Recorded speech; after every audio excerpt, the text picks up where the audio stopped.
이번 비디오에서는 그 새로운 알고리즘인 서포트 벡터 머신에 대해서 한번 살펴보도록 하겠습니다. 그리고 이 서포트 벡터 머신에 최적화시키고자 하는 목적 함수가 무엇인지를 우선 먼저 살펴봄으로써 이 서포트 벡터 머신 알고리즘을 이해해 보도록 하겠습니다. 약자로 SVM으로 우리가 많이 알려져 있는 알고리즘이죠. 아마 여러분들 이런 머신러닝을 공부하기 시작하고 관심 가지면서 뉴럴 네트워크가 최근에 각광을 받기 직전에 사실은 가장 파워풀한 그러한 알고리즘이 이거였습니다. 뉴럴 네트워크보다도 이게 훨씬 더 낫다라고. 그러니까 뉴럴 네트워크에서 이제 요즘엔 딥 러닝이라는 것 때문에 지금 각광을 받고 있는데, 그게 나오기 전에는 오히려 이 서포트 벡터 머신이 훨씬 더 좋은 알고리즘으로 인식되던 아주 파워풀한 알고리즘 중에 하나입니다. 이 서포트 벡터 머신 SVM이라고 부르는 이 알고리즘은요, 굉장히 복잡한 non-linear한 decision boundary를 만드는데 아주 특별한 그런 능력이 있어요. 그래서 굉장히 파워풀하다고 알려져 있는데, 왜 그게 가능한지 우리 알고리즘을 좀 설명을 보면서 좀 이해해 보도록 하겠습니다. 우선 로지스틱 리그레션을 먼저 한번 살펴봅시다. 그러니까 서포트 벡터 머신을 이해하는 방법이 여러 가지 어프로치가 있을 수 있는데, 로지스틱 리그레션의 변형된 형태로서 우리가 서포트 벡터 머신을 좀 이해하면 좀 더 개념을 좀 쉽게 잡을 수 있기 때문에 이번 렉처에서 이렇게 설명이 되어 있는데 한번 살펴보도록 하겠습니다. 우리가 로지스틱 리그레션은 잘 알고 있다시피 하이퍼세시스를 이런 식으로 우리가 먼저 정의를 하죠. 즉 하이퍼세시스의 함수를 시그모이드 함수로 써가지고 1 나누기 1 더하기 익스포넨셜 마이너스 세타 트랜스포즈 x를 요 지수 부분에 놓고요. 이 세타 트랜스포즈 x를 g라는 변수로 우리가 단순화시키면 시그모이드 함수, 우리의 h 오브 x가 사실은 이 g의 시그모이드 함수 그 형태를 갖게 되고, 이 모양처럼 수평축이 g일 때, 즉 h 트랜스포즈 x의 값이 커지면 커질수록 점점 1의 값에 가까운 값을 갖고요, 네거티브 값에 커지면 커질수록 점점 0의 값을 갖는 그러한 특성. 그래서 이 h 오브 x의 값은 우리가 알다시피 0과 1 사이의 이 값으로 우리가 생각을 할 수 있습니다. 자, 그리고 이와 같은 하이퍼세시스를 가지고서 우리의 목적이 무엇인지를 다시 한번 로지스틱 리그레션의 경우에 대해서 생각을 해보면 이렇습니다. 포지티브 샘플의 경우죠. y가 1이라면은 그때 주어지는 그 x 값을 우리 하이퍼세시스 함수 여기에 넣었을 때 그 값이 1의 값에 가까우면은 좋겠다라고 생각하는 겁니다. 우리의 바람이죠. 그때의 세타를 구하고 싶은 거죠. 그렇게 되도록. 그리고 그 얘기는 다시 말하면 세타 트랜스포즈 x라는 값, 그 함수의 한 부분으로 활용되는 이 값이 0보다 아주 컸으면 좋겠다는 얘기죠. 즉 이 g 값이 세타 트랜스포즈 x니까 바로 이 부분에 해당되는 굉장히 큰 값을 갖게 되면, 즉 이 부분은 1보다 굉장히 큰 값이니까 그때의 h 오브 x 값이 1의 값에 가까운 값을 갖기 때문에 가능하면 세타 트랜스포즈 x가 0보다 아주 컸으면 좋겠다라는 게 우리의 바람이고요. 또 하나, 그 반대의 경우도 마찬가지입니다. 만약에 y가 네거티브 자료인 경우에 y가 0인 그러한 경우는 h 오브 x가 0에 가까우면 좋겠다는 얘기고요. 왜냐하면 이 값은 우리의 그 레이블을 흉내내는 거기 때문에 h 오브 x는 0이면 0에 가까워야 되고, 그러려면은 세타 트랜스포즈 x 값은 어떤 값을 가져야 된다고 그랬죠? 0보다 아주 작은, 즉 이 왼쪽에 굉장히 작은 값을 가지면 가질수록 이 h 오브 x가 0에 근사한 값을 가지니까, 즉 0보다 아주 작은 값을 갖도록 우리는 원하고 있습니다. 이게 로지스틱 리그레션에서 우리가 하던 작업이었던 것을 여러분들이 기억을 하실 겁니다. 그러기 위해서 우리가 어떠한 코스트 함수를 썼었는지를 기억을 하실 겁니다. 지금 여기서는 그 한 가지 샘플에 관한 수식으로만 쓴 거예요. 훈련 자료 여러 개일 때는 당연히 summation 기호가 요 앞에 있어야 됩니다. 즉, 자, summation 기호가 여기에 사실은 생략이 된 겁니다. 왜냐하면 하나의 경우 i가 1부터 m까지 m개의 훈련 자료에 대해서 코스트 함수를 정의를 한다면 이 내용이 여기 들어와야 되지만 지금 이 수식은 단순하게 설명하기 위해서 x, y라는 하나의 샘플 값, 훈련 자료 샘플 값에 대해서 로지스틱 리그레션에서 사용하는 코스트 함수를 써본 겁니다. 지금 이 코스트 함수를 보면요, 한 example에 대한 건데 h of x 시그모이드 함수였죠. 그 함수의 값을 로그를 취한 다음에 y 값을 곱한 것, 그리고 1 빼기 그 시그모이드 함수 값을 로그를 취한 다음에 그 앞에다가 1 빼기 y를 곱한 것. 여러분들 기억을 하실 겁니다. 이 앞에 거는 y가 1인 경우에 대해서 살아남는 텀이고요. 두 번째 거는 y가 0인 경우 네거티브 이그젬플에 대한 코스트 함수였던 것을 기억을 하실 겁니다. 이것을 시그모이드 함수를 그냥 풀 폼으로 써줘서 여기 밑에 다시 한번 정리된 게 요 아래의 수식이고요. 그리고 이 y라는 그 앞에 마이너스가 붙은 이유는 이 괄호 바깥에 있던 마이너스 기호를 안으로 지금 가지고 들어와서 이렇게 두 개의 텀으로 표현을 해준 겁니다. 즉, 이 왼쪽에 있는 첫 번째 항은 y는 1인 경우에 해당되는 텀이고요. 코스트고요. 요 오른쪽에 있는 요 텀은 y는 0인 경우에 해당되는 코스트 텀이라는 것을 우리가 알고 있는 거죠. 그리고 또 우리가 알다시피 이 함수를 직접 그래프로 한번 그려봤죠. y가 1인 경우에, 즉 요 마이너스 로그 1 나누기 1 더하기 익스포넨셜 마이너스 세타 트랜스포즈 x라는 요 값을 그려보았을 때 g 함수로 그려봤은 거죠. 그러니까 세타 트랜스포즈 x를 g라고 놨을 때 그 g 값이 마이너스 3부터 플러스 3까지 이 변화하는 레인지에서는 이 마이너스 로그 1 over 1 플러스 익스포넨셜 마이너스 g 값이 어떻게 변한다 그랬죠? 지금 이 파란색 요 그래프처럼 점점 작아져서 오른쪽으로 갈수록 0에 수렴하는 그러한 값을 가지는 것을 우리가 알 수가 있습니다. 그런데 무엇을 우리가 좀 수정을 하냐면 서포트 벡터 머신에서는 이 부분을 조금 수정을 합니다. 이 함수를 쓰는 대신 다른 함수를 쓰기를 원해요. 예를 들어서 이런 함수를 한번 생각해 볼까요? 이 로그 함수와 유사하지만 로그는 아니고 여기서부터는 0의 값을 가지면서 요 1의 기준으로 해가지고요. 즉 이 부분이 g 값이 1일 때죠. 1을 기준으로 해서 1보다 작을 때는 이와 같은 직선으로, 그렇지만은 이 로지스틱 리그레션에서 사용하던 지금 이 로그 함수를 보면은 약간의 차이는 있지만 트렌드는 비슷하다는 걸 알 수 있습니다. 하지만 피스와이즈 리니어예요. 서포트 벡터 머신에서의 코스트 함수는 바로 이겁니다. 즉 0보다 클 때는 무조건 0으로 값을 갖도록 하고요. 그 함수 값이, 그리고 이 1보다 작을 때는 이런 선형적인 리니어한, 사실 이 기울기는 그렇게 중요하지는 않고요. 거의 비슷한 기울기로 로그 함수와 가도록 만들어 놓습니다. 그래서 이거를 사실은 수식으로 좀 표현하기 힘드니까 이것을 그냥 이름을 우리가 붙이도록 합시다. 이거는 코스트 함수인데 y는 1일 때의 코스트 함수예요. g 값에 따른, 즉 세타 트랜스포즈 x를 g로 놓는 거는 똑같습니다. 얘를 g라고 놨을 때 이 g 값에 따른 y는 1인 경우에 코스트 함수를 이런 식으로 정의하는 게 서포트 벡터 머신에서의 코스트 함수 모양이고요.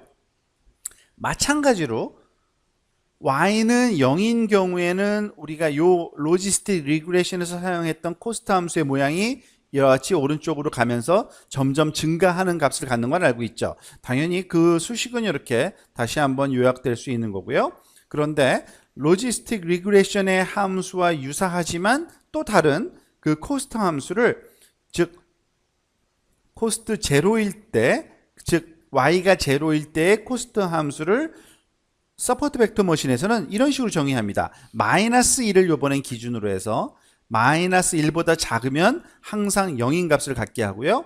그거보다 클 때는 이렇게 선형적인 리니어한 함수, 거의 로지스틱 리그레션의 함수의 근접선에 비슷한 이런 선형 함수로 코스트 함수를 정의를 합니다.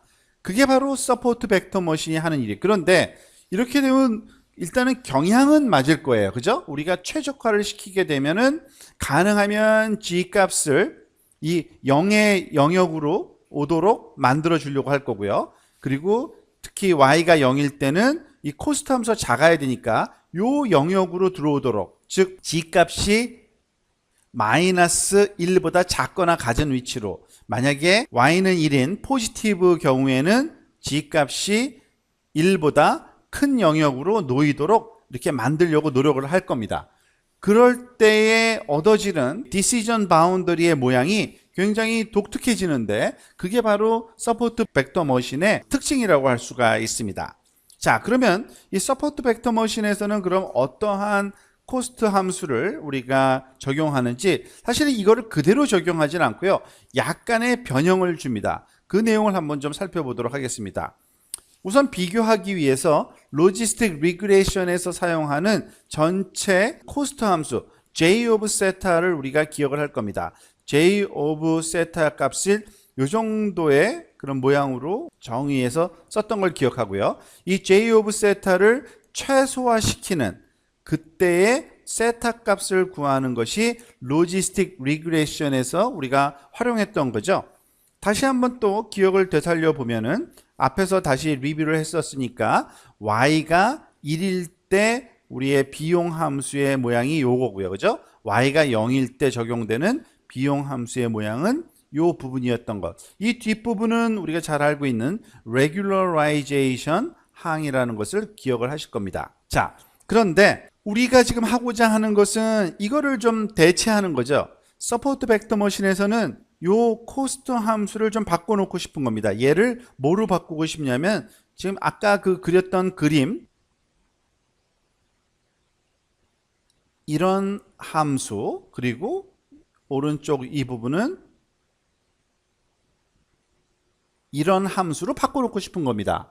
그리고 이름을 붙여놨었죠, 우리가. 코스트 오브 g 값인데, g 값은 사실은 세타 트랜스포즈 x니까요, y가 1일 때의 코스트 함수, 요걸 이 그래프를 얘기하는 거고요. 그리고 요 부분은 뭐로 바꿔놓고 싶어요? 우리가 코스트 세타 트랜스포즈 x는 똑같은데 1, 즉 이 위에 그려놓은 것처럼 그 마이너스 1을 기준으로 해서, 얘는 1을 기준으로 해서 리니어한 함수와 0인 값을 갖도록 이 두 개를 구분짓는 이 코스트 함수를 활용하는 게 바로 서포트 벡터 머신에서 하고 싶은 그런 일입니다. 한번 이것을 지금 우리의 의도대로 한번 치환해 가지고 우리의 목적 함수를 다시 한번 써보도록 할까요? 로지스틱 리그레이션에서 사용된 것처럼, 앞에서 한 것처럼 요걸 그대로 카피해서요, min 세타, 즉 최소화시키고 싶은 건데,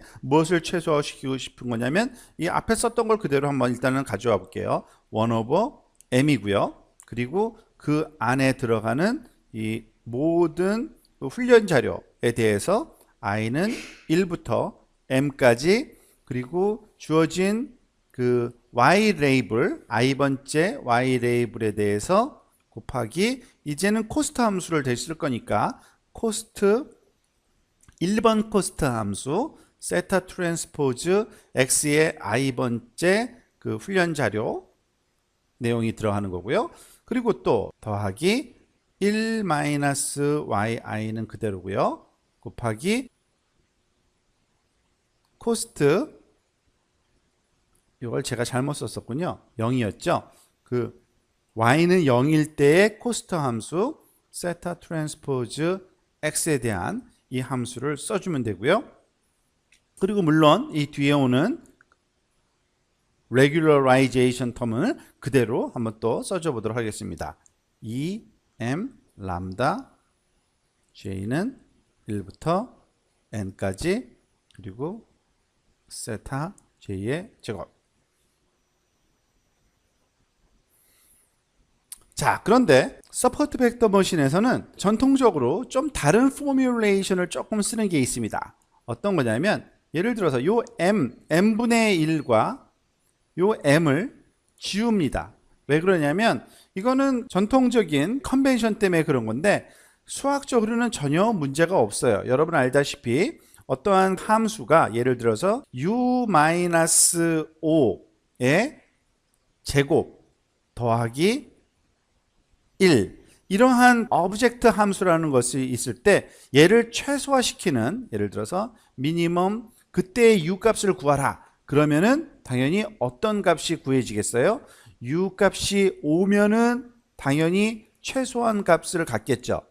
왜냐하면은 u에서 5를 빼는 건데 u가 5를 가지면 0이니까 0의 제곱이니까 0이 가장 작은 수니까요. 그런데 이 자체에다가 우리가 어떤 큰 수 10을 곱했을 경우에는 이 최소화시키는 값이 뭐가 될까요?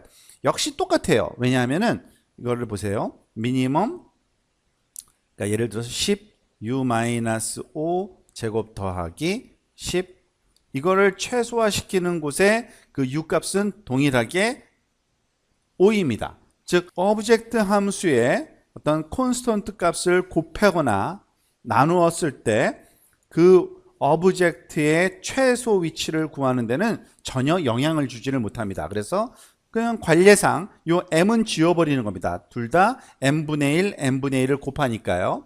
그리고 또 하나 좀 다른 포뮬레이션을 좀 쓰는 것 중에 하나가 있는데 우리가 최소화시키고 싶은 y가 1과 y가 0일 때를 통틀어서 포함하는 요 부분, 이 앞부분 regularization term을 뺀 요 앞부분을 a라는 항이라고 하고요.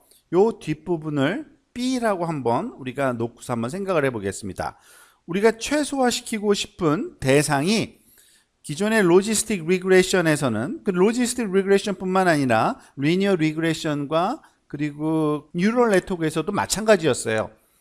A 더하기 람다 B를 최소화시켰죠.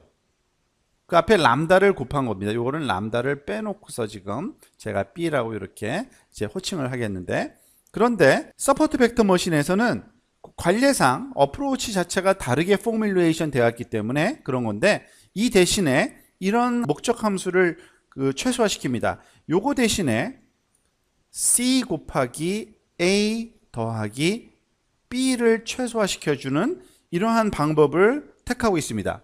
그 얘기는 뭐냐면 우리가 알다시피 람다 값이 굉장히 크게 우리가 책정이 되면은 이 B에 관해서 굉장히 높은 페널티를 부여하는 거거든요.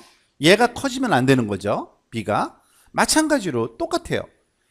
그 얘기는 뭐냐면 이 C에 대해서 그것을 파라메터를 규정했던 얘기는 사실은 C는 원오버 람다랑 똑같은 겁니다. 그래서 양쪽에다가 원오버 람다를 곱해보세요. 당연히 여기 C만 살아남고 람다는 없어지겠죠.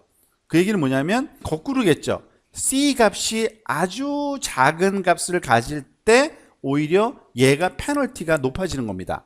그죠? 그 반대에 서로 상반된 관계인데 regularization term과 같은 목적으로 우리가 활용된다고 보시면 되는데요. 우리가 보통 쓰던 회귀 regression에서는 regularization term에다가 constant 값을 곱해서 그걸 조정했지만 그 반대편 항에다가 컨스턴트 값을 곱해서 서로 상대적인 비중을 조절해 주는 게 서포트 벡터 머신에서는 사용을 합니다. 그러니까 그것이 조금 헷갈리면 안 되는데 C는 람다의 역수에 해당된다 라고 생각을 하시면 돼요. 그래서 그와 같은 것을 다 포함시켜서 우리가 표현하면은 서포트 벡터 머신에서 사용하는 코스트 함수의 모양은 최종적으로 이러한 형태를 띠게 됩니다. 즉 주어진 훈련 자료에서 y는 1일 때 사용하고자 하는 코스트 함수 더하기 y는 0일 때 사용하고자 하는 코스트 함수, 그죠? 그 앞부분에다가 c라는 파라메터를 우리가 적용하고요. 그 뒤에 regularization term에는 그냥 아무런 파라메터를 붙이지는 않습니다. 그러니까 C 값이 커지면 얘가 오히려 약화되는 거고요. C 값이 작아지면 이 부분이 높아지는 그 람다의 거꾸로 된 그러한 효과를 이 수식에서 누릴 수 있도록 만들어준 게 바로 서포트 벡터 머신에서 사용하는 이 코스트 함수입니다. 다시 한번 요약하면 이렇습니다. 그 SVM이라고 부르는 서포트 벡터 머신에서 사용하는 최소화시키고자 하는 비용 함수의 모양은 C 곱하기 그 두 가지 포지티브 경우와 네거티브 경우에 대한 코스트 함수를 합한 것이고요. 그 뒷부분에는 regularization 텀이 오는데 그 앞에는 또 다른 파라미터가 붙지 않은 그 파라미터들의 제곱들의 합으로 텀이 구성된다고 보시면 되고요. 또 우리의 그 모델은 하이포세시스는 이와 같이 아주 단순한 경우입니다. h 오브 x 물론 세타로 파라미터를 대해준 경우가 1 또는 0을 갖는 값이 되는데 언제 1이 되는 그 하이포세시스를 우리는 원하냐면 if 세타 트랜스포즈 x가 0보다 크거나 같을 때 그리고